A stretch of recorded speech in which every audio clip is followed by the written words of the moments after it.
Welcome back to the Execution Gap. I am Mohammad Yunus, D365 Finance Architect from World Future Company, host of this show, and someone who has spent the last decade inside the rooms where ERP decisions are made and lived with consequences.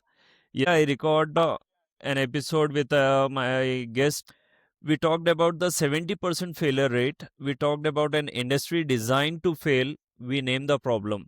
Now he came back not because I asked him to, but because he had something more important to say. In today's episode, what James Robertson is going to argue in the next 35 minutes will make every CFO, every CIO, and every CEO who has ever touched an ERP implementation uncomfortable because it removes their favorite excuses. James Robertson has called the ERP doctor for 36 years. He has been an expert witness in ERP litigation. He has published the methodology. He has seen every failure up close in the room on the stand. And now, today, he is going to tell you exactly who is responsible for fixing this. Dr. James Robertson, welcome back to the Execution Gap. Yunus, thanks. Great to be here. And I think we're going to have an interesting session. Yes, definitely.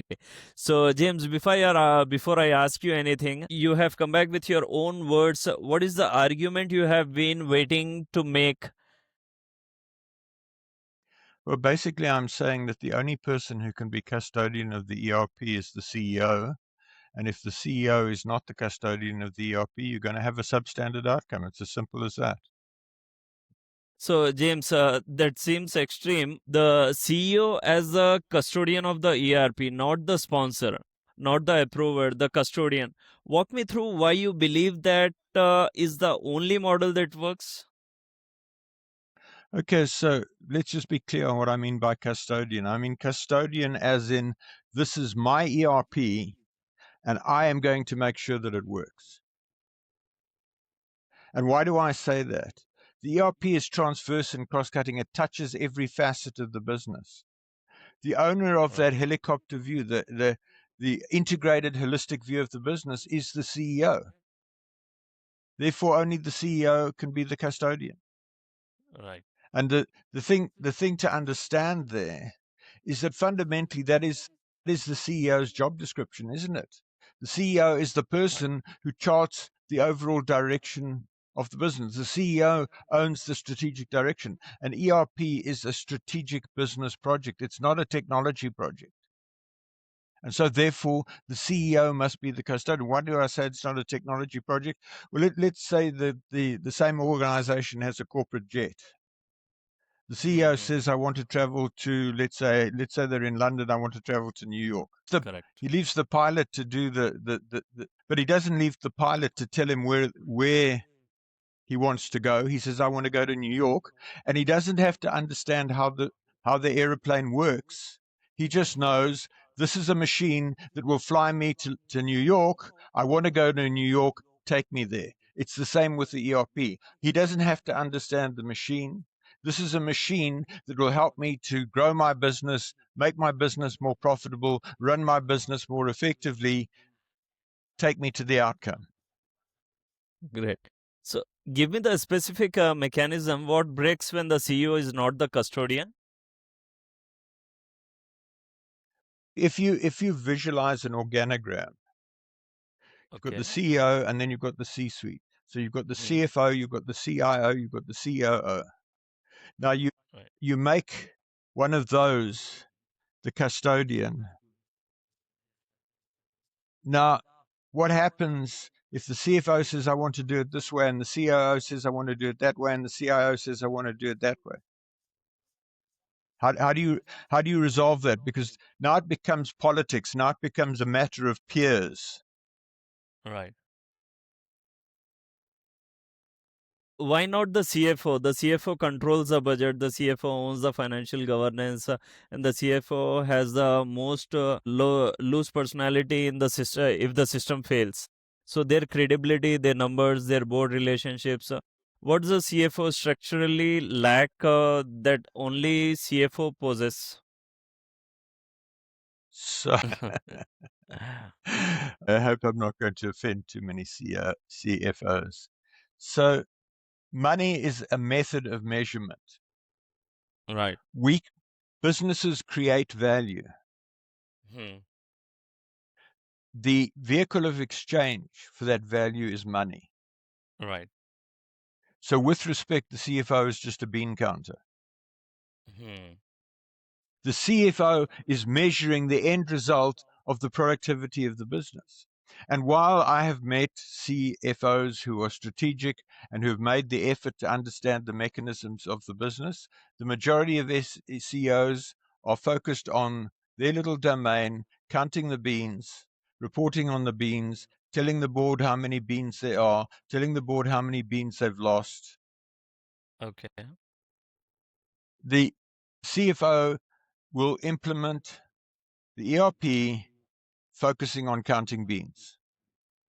It's as simple as that. The CFO Great. is not the right person to head an ERP Right. project. Why not the CIO? The CIO is the one person who actually understands the technology. The CIO has the technical depth, the vendor relationship, as well as the system architecture knowledge. So why cannot the CIO fill the gap that CFO leaves?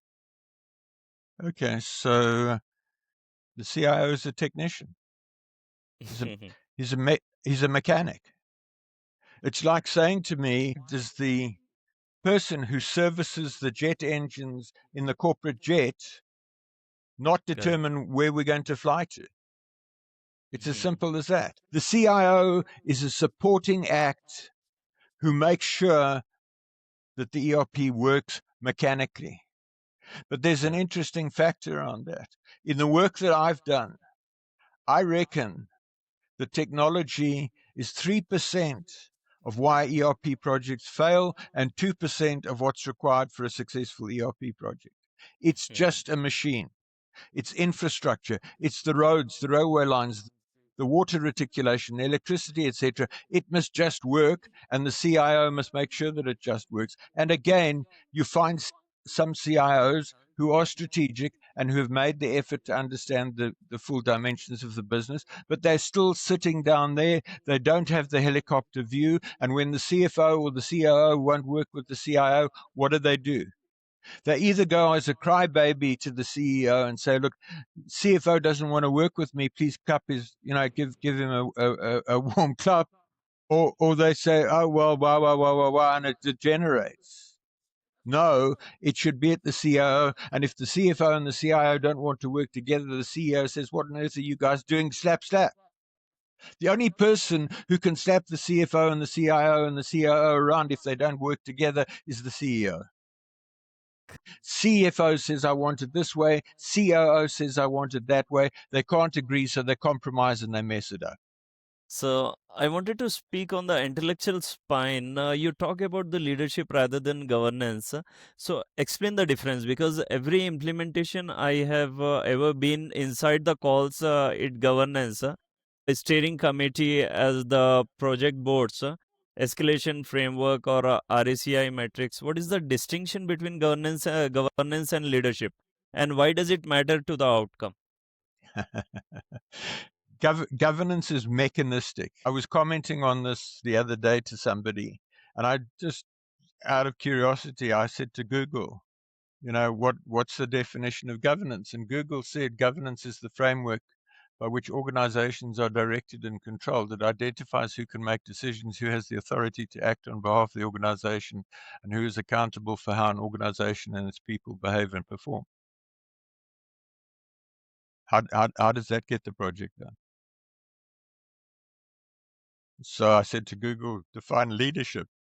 Leadership is a set of mindsets and behaviors, note behaviors, that aligns people in a collective direction, enables them to work together and accomplish shared goals, and helps them to adjust to changing environments.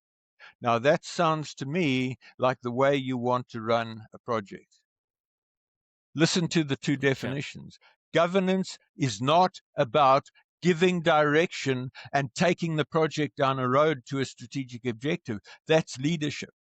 And so one of the things that has to come out of the CEO, cascaded down to the C-suite, cascaded down to the managers who are doing the detailed work, is leadership. Joe, as CFO, you are responsible. for everything to do with finances, give direction, work up a new chart of accounts, define your reporting requirements. COO, you are responsible for the business of the business. Sort out your factory, sort out your warehouse, sort out your distribution, whatever it is. That's leadership. I had experience. In the country I come from, South Africa, we had military conscription. I rose to become a lieutenant colonel, a regimental commander, over 500 conscripts who didn't want to be there. And in 4 years, I turned my regiment around from being a mediocre regiment to one that received awards. And I did that by leadership, not by governance. So I know firsthand that it is possible with a light touch and the right mindset and the right direction to lead a group of people down a road where they deliver an exceptional outcome. And that's what I'm saying the CEO needs to do, the C-suite needs to do. Lead, don't govern. Right. So I wanted to add one field observation. What I see on the ground is the governance creates a situation where everyone is responsible and nobody is. The steering committee met, the escalation was logged, the framework was followed, and the system still failed.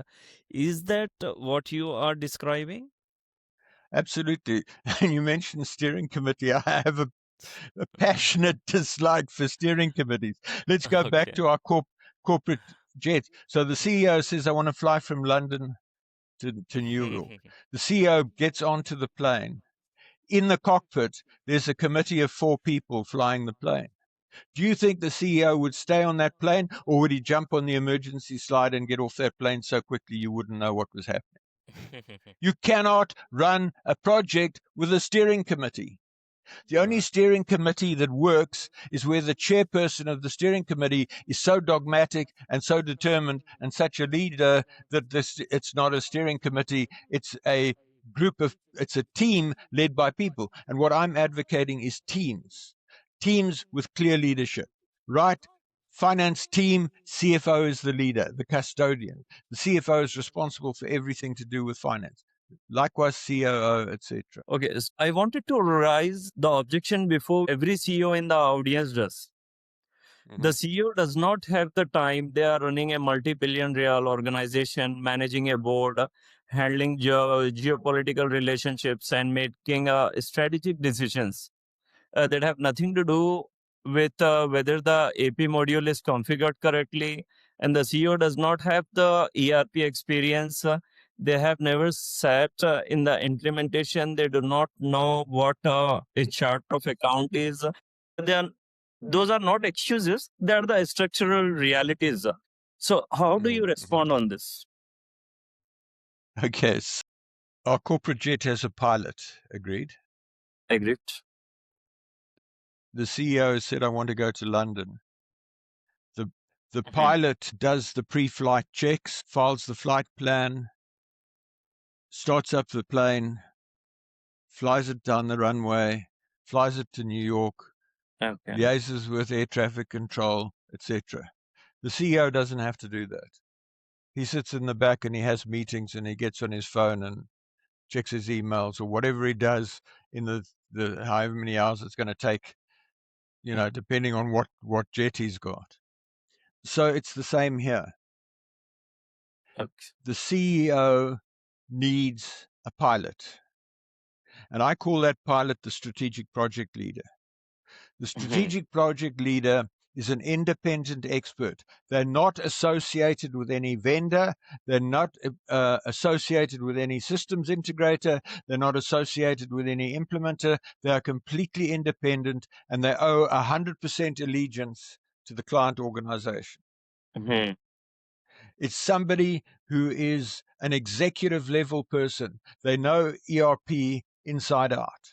That person, the SPL, the strategic project leader, comes alongside the CEO as advisor and agent of the CEO. So that person starts the project by an initial briefing of the CEO and the C-suite. This is what ERP is about. Things that go wrong with ERP. There's a lot of background noise, Eunice. I don't know if you're picking that up. Yeah. So the SPL is an expert on ERP. They know ERP intimately. They come in, they understand the headlines of the business. Remember, they don't have to be an expert in the business and the work of the business. They're an expert in facilitating change. So they come in, they come alongside the CEO. The first thing they do is they deliver a presentation typically to the CEO and the C-suite and says, this is what ERP is about. These are the things that go wrong. And these are the things that each of you people need to manage. Right. They then take the CEO and the C-suite through a strategic analysis process in terms of which they define Right. the strategic essence of the organization, its strategic goals, all the components. How do they use people? How do they use money? Because different organizations use money differently. And they work up all of that. They document all of that. They then do a diagnosis of Right. the current state of the ERP, the current ERP, because remember, the current ERP has been good enough to get the business to a point where it is considering buying a new system, which is going to cost a lot of money. So Right. it got all the way there. So my experience, the average ERP is implemented at a level of precision and functionality down there. It should be up there. So the Got it. diagnosis is to go in and run a strategic process and say, what are our concerns with regard to the current ERP? What are the Correct. things that, if they were fixed, would raise the bar? Do an audit, do an assessment, come back and say, right, CEO, C-suite, I have assessed, I've interviewed you, I've assessed, I've looked at the implementation, and your implementation's down there. You can raise the bar up there. You don't need a new ERP. Right. And I will take you through a process in terms of which we will raise the bar with your ERP for a fraction of the cost of buying a new one. Because remember, the cost of buying a new ERP is not just the license cost and the consultant's cost. There's a huge mountain. There's a huge mountain of disruption. There's all the intellectual assets of the organization that knows how to use the present ERP. You're going to throw that out. There's the interface and the ETL and everything with the data warehouse and the business intelligence. You're going to throw that out. There are all the custom bits of software around it. You're going to throw that out. You're going Right. to mess with the interface between the warehouse management system and the transport management system and the CRM and the AI and whatever. Mm-hmm. The total cost, if you look at everything, the total cost of putting in a new ERP is probably 5 times as much as the visible budgeted cost. It's going to take a year, 18 months, 2 years. It's going to be highly disruptive. And if you bring the same chart of accounts and the same dimension, et cetera, across, you're going to just implement a new ERP down here, whereas you can take the existing ERP and take it up there. So the SPL comes in with a whole lot of expertise and takes the client through the process. If at the end of that process, the result is, yes, we really do need a new ERP. The present ERP is end of life. It's badly supported. It's an absolute mess.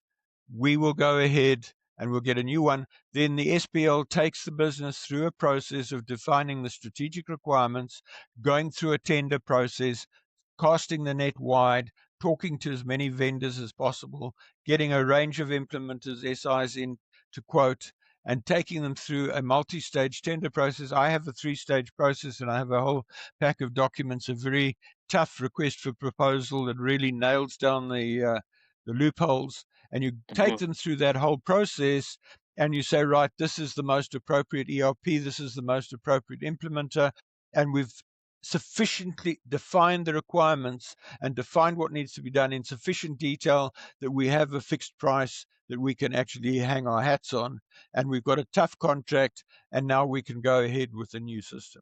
And the SPL is walking alongside the CEO, The SPL is all over the project, keeping an eye on everything that's happening, listening, facilitating, helping, advising. And when something comes up and says, right, you know what, CFO says this, CIO says this.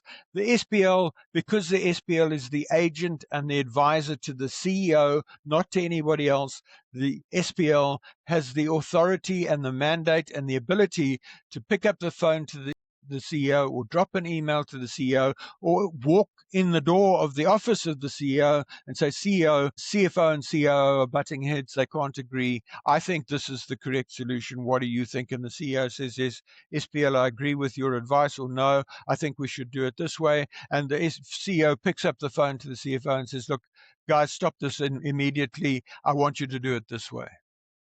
All right. So, James, last question, and I want you to take as long as you need. Not about the principles, not a philosophy. Three specific responsibilities, and the three specific things that if the CEO does not do them, the implementation fails, regardless of everything else the team does correctly. What are they? Okay, so let's just, before I answer that question, let's define failure. Right. I'm an engineer, as I said in the last broadcast. I think dams, bridges, large buildings. Right. You don't tolerate a mediocre bridge that falls down every now and again. You want a bridge that stands up year after year after year after year. I use the Golden Gate Bridge in the United States as an example in some of my posts on LinkedIn. It's been standing for 88 years and it'll keep standing. Why? Because engineers designed it not to fall down. So Right. I define it is possible to implement an ERP at a level of effectiveness up there. What do I mean by effectiveness? Increased productivity across the board of everybody who uses the ERP. Increased profitability because productivity has gone up. Right. Increased, greatly improved strategic executive decision making. Faster decisions, better decisions, because the information they need is there at the touch of a button. I published an article yesterday on the benefits of a precision ERP implementation. So the other measure of success is increased growth, increased competitiveness. Correct. And you well implemented ERP 1 year after go live, you should be measurably on the bottom line, increased productivity, increased competitiveness, growth. If you don't have those four things a year after go live, then your ERP project is not a success. So you've asked me, what are the things that if they're not done will cause failure? All right. And I've said I'm setting the bar up there, and failure is anything less than that, which means that by my standard, just about every ERP implementation in the world is a failure. So what are the things the CEO has to do? Number one, a strong statement of custody.